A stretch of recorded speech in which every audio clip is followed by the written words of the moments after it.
Hi, everyone, and welcome back to the Be Ready for Anything podcast with Tools Group. I'm your host, Katie Van Adsen, and today I'll be talking with George Fowler, Group Vice President of Spinnaker's Supply Chain Planning Systems Implementation and Managed Services Practice. George has over 2 decades worth of experience in supply chain and management consulting and has collaborated many times with Tools Group on industry research. Thanks for talking to me today, George. How's it going? Going well, Katie. It's a pleasure to be here. How are you doing today? Doing well. So you've done a lot of research into the importance of companies' preparedness in terms of digital transformation.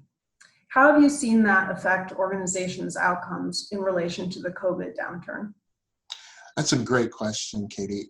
It's interesting.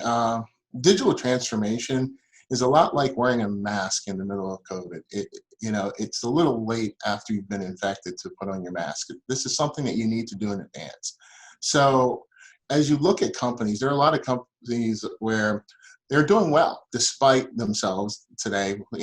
Companies who are medical providers, athletic equipment providers, wine and spirits providers, as an example, are companies that are going to do well in this type of environment despite themselves. But the rest of the companies that are out there really need to determine how to deal with, lost sales in a volatile environment, dealing with a shift in their portfolio and seeing, a true increase or decrease in their demand based upon the availability of customers that are coming into their stores or able to buy with them. So one of the things that we've seen is, how a company conducts itself based upon understanding data around the outbreaks, understanding how it's going to model, things like how is it going to get its raw materials, how is it going to deal with short supply of and disruptions associated with bringing in their products and selling them in different venues.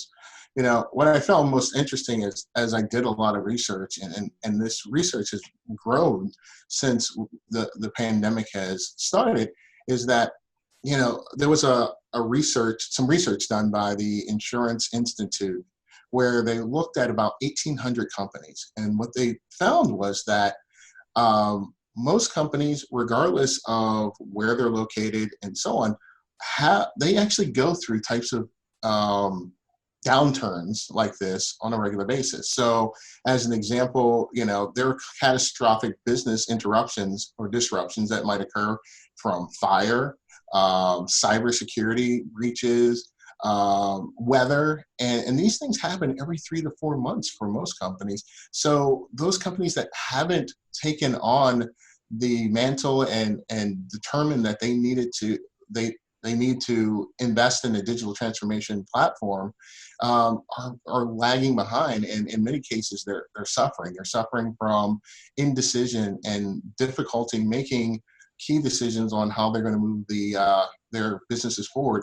And they're also struggling from the perspective of building strategies that will help them be more resilient when things happen. Put more succinctly, if the company hasn't done its due diligence around building a digital transformation strategy by now, and for some cases, for some of these companies, it may be too late, but the call to action is here. Yeah, for sure. And when it comes to corporate planning tools, what would you say are the make or break capabilities that companies should be looking for? That's another interesting question because, over the recent months, a lot of due diligence has been paid into looking at companies' previous history and looking at what has, driven their supply chains in the past, or what has driven the demand for their products in the past. And a lot of that, those capabilities are no longer present. So unfortunately, there is a need to relook at the core capabilities that are part of a supply chain and making sure that they can handle the challenges associated with a lack of true statistical forecast accuracy because you didn't have that history to rely on, or disruptions in procurement strategies that require you to change your network on the fly, and also dealing with challenges of getting your products to the store or directly to the customer. So there are some key features that we found that are helping customers who are doing a lot of work around digital transformation. And those are those companies that have a digital twin. They're really excelling now because they're able to reduce the time to decision. They're able to make very quick, concise decisions in a forum that they trust the data quality. Environments where you have collaboration. So being able to collaborate with your vendors. So if they have a disruption upstream and you can't get raw materials, you know that you need to move on to the next vendor. Companies are doing a lot of product segmentation now, so that analysis was often left to kind of the wayside, and they used, in many cases, companies that were using advanced planning systems treated all of their products the same. Today, they have to understand that what drives demand may be either a scarcity in supply, so everything is selling, or on the other hand, there are only certain products that sell. So being able to do some sort of product segmentation within your tool, the way that Tools Group does, is a valuable capability in any platform today. And then doing some network planning, because as we know, there are disruptions all over the place. I've dealt with a lot of companies, like food companies, who have had disruptions in their plants, or pharmaceuticals companies who couldn't get the inputs or the raw materials that they needed to make their products. That happens a lot these days in the industries like agriculture, where you're getting a lot of your raw materials from overseas. The ability to, within your tool, measure and move your sourcing from place to place, but depending on what kinds of interruptions and disruptions you have, are critically important. And then there are the advanced features that we found that are quite helpful. Some of those being machine learning. So the fact that you can bring in non-traditional data types and figure out correlations between the forecast that you did have and the impact of those things that you want to measure. So using a probabilistic forecast, you can say what's the likelihood of a sale of a certain type of product in a given area, given causal factors like COVID outbreaks. So those are key features. There are industries out there that we found that are doing these things very well and have used their digital transformation platforms as well as these capabilities to actually drive innovations in how they get to their customers. As an example, in the food industry, I don't know if you're a social media junkie like I am, but I get these Facebook ads for food like lobster and all kinds of food, and I'm a seafood lover, delivered directly to me. And so bypassing the store where I would traditionally buy this type of food, I can get, shipments of lobster or crab or something like that shipped to my house. And this is an example of companies who are innovating around the digital transformation that they've done, understanding their customer base, and then using that to actually change their sourcing networks and get it directly to the customer who's in need. So they knew I was the ultimate source of demand. They're just bypassing the store that I can't get to. Yeah, that's a really interesting development. Going back for a second to what you said about resilience, we've all seen over the last 6 months the consequences of supply chains that were not prepared. What are your suggestions for companies that want to make sure their supply chains become more resilient? Good point. Well, there are probably 5 things that I would suggest for these companies. The first thing is, in terms of getting a digital transformation strategy, is having the right planning tools and capabilities. You're really investing in those today and making sure that they are up to speed. In many cases, we work with a lot of companies that have implemented solutions that 20 years ago and haven't changed the way that they utilize it and so on, because it's easy and everyone understands it. But if it doesn't truly represent your business today, then you're doing yourself a disservice when a disruption like this occurs. So again, having the right planning tools and capabilities. Secondly, implementing a resilient network. As I mentioned, from the last question, having the ability to pivot when there's a supply disruption and not always going after the cheapest mode of transportation, but de-risking your supply chain by making sure that you have alternative sources of supply. There's a saying that we've been using a lot lately, and that's get your ass in gear, your alternative sources of supply. So, a lot of companies have been doing that quite well, and understanding that if you're not getting, if you're trying to get specific inputs from companies across the pond or overseas, it may be a good time to look at, more local companies and so on that can facilitate the same needs. Other areas are just monitoring and adjusting your critical business KPIs. As I mentioned before, there are companies that have been running with the same operating parameters and the same KPIs for many years. This is the time to dig in and really understand what they mean and start to adjust those accordingly. I see a lot of this happening as part of S&OP planning solutions. A lot of the collaborative planning capabilities that Tools Group, SO99, and board have together give companies the ability to continue to integrate and monitor these activities, but do it holistically across the business. I think, it's not always technology. Sometimes it's implementing a knowledge retention and change management program. The people are important, and especially when people are dispersed or people might become ill and so on. So unfortunately, in this day and age, we've realized how important the people are to your supply chain. So not only do you want to establish the policies and procedures and so on, but you want to record those.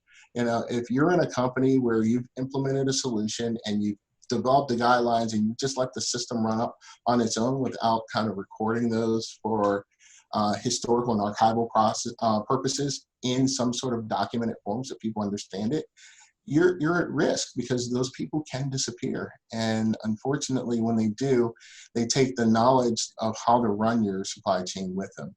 And so it's important to retain that and focus on that as a part of your digital strategy. I think the last piece here is really implementing an effective scenario planning strategy. Again, whether it's in a part of S&OP planning, where you're dealing with differentiated demand scenarios, or implementing something that does demand supply balancing based upon different scenarios. It's important to do that. As I mentioned, doing different network planning scenarios as well. So understanding that if there is a supply interruption here, what are we going to do? A big example of that is what happened in the food industry, where they had a backlog of plants that couldn't get the animals there to slaughter.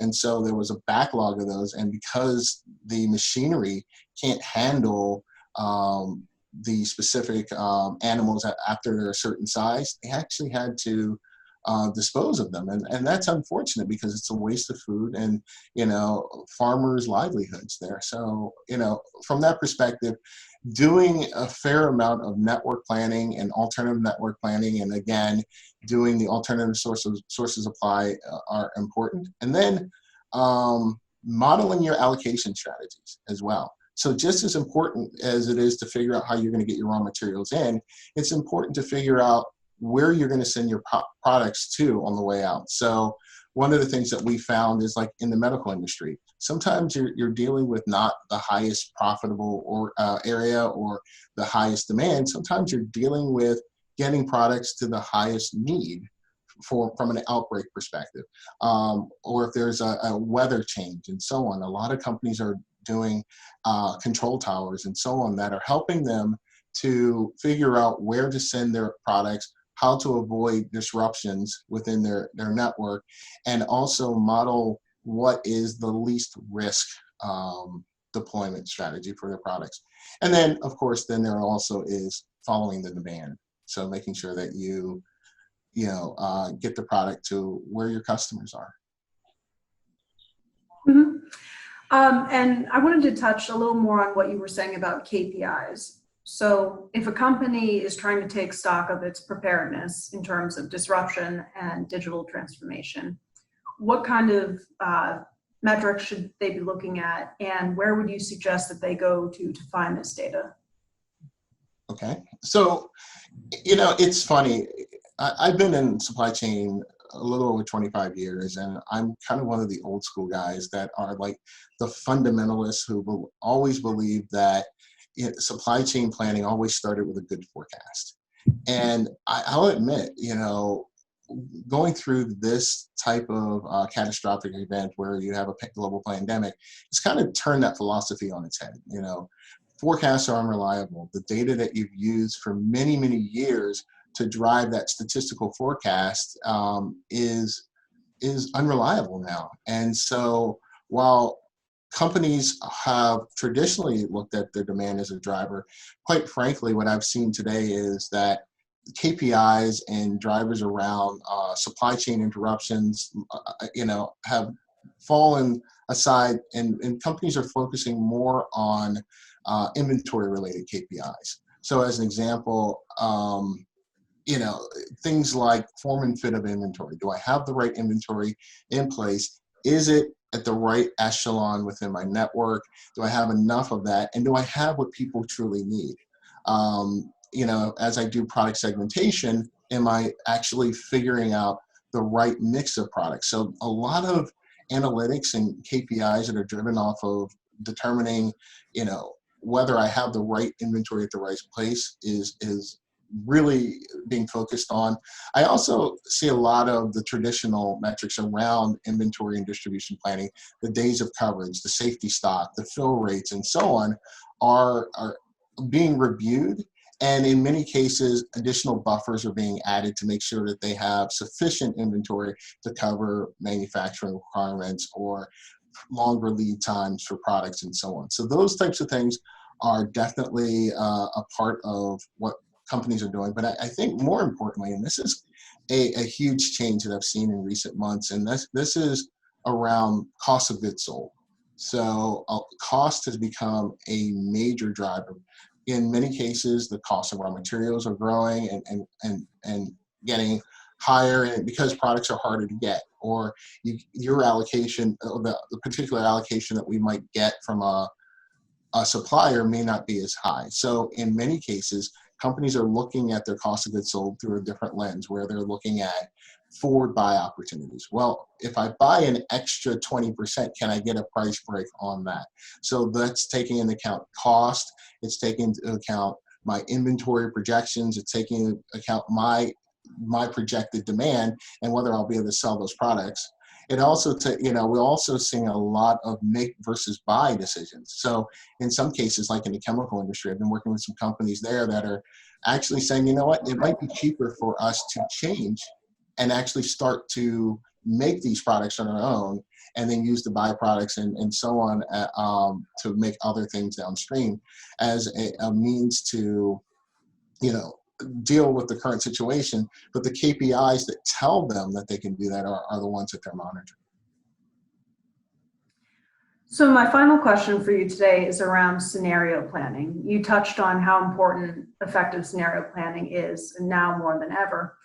What would you advise companies to look at to make sure that their scenario planning is truly effective?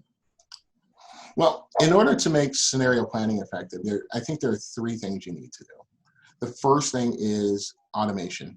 So as part of any digital transformation strategy, automating the input of data from whatever systems you're using. In many cases, we're seeing companies invest in digital twins or some sort of operational data store.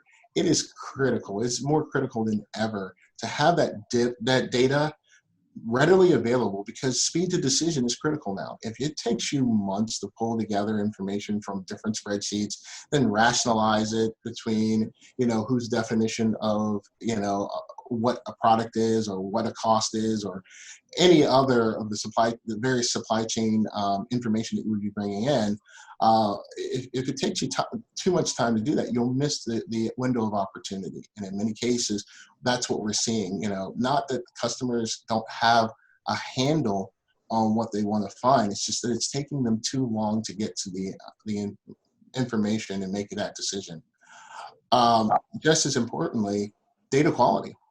It's important that when you're bringing that data in from your digital twin or from your operational data store that you can rely on that data. So making sure that there is a data quality management project or process in place to ensure the quality of that data that you're making the decision on, because these decisions today are being done at the speed of light, and you want to be able to rely on its accuracy. I think the last point is plan for the rainy day scenario. So we've talked a little bit about some of the scenarios there. And I've talked to some companies who are used to dealing with scenarios that are very rounded. And what I mean by that is everything is 4 quarters, it's 18 months, it's, it's in numbers that are rounded and so on. And in some cases, you've got to deal with some jagged edges, so to speak, where you are planning for, 8 months of a downturn, or you're planning for a supply interruption of, several years at this point, because you can no longer get product to a certain place. And so dealing with realistic scenarios that take into account the potential worst case scenarios, and then using that, and again, keep in mind, these are scenarios. These are not real life events. So what you're planning for is what could possibly happen so that you can build the governance and the decision tree that you'll use when those events actually happen. So again, planning for the worst case actually gives you the ability to say, here are my policies and procedures and the course of action that I want people to take when either that happens or something less than that happens. So it gives the people the degrees of freedom to make decisions based upon. That's great. Yeah. Well, thank you again, George, for sharing all of this knowledge with our audience. And I look forward to talking to you again sometime soon. Katie, it was a pleasure. Thank you for your time. Thank you. Take care.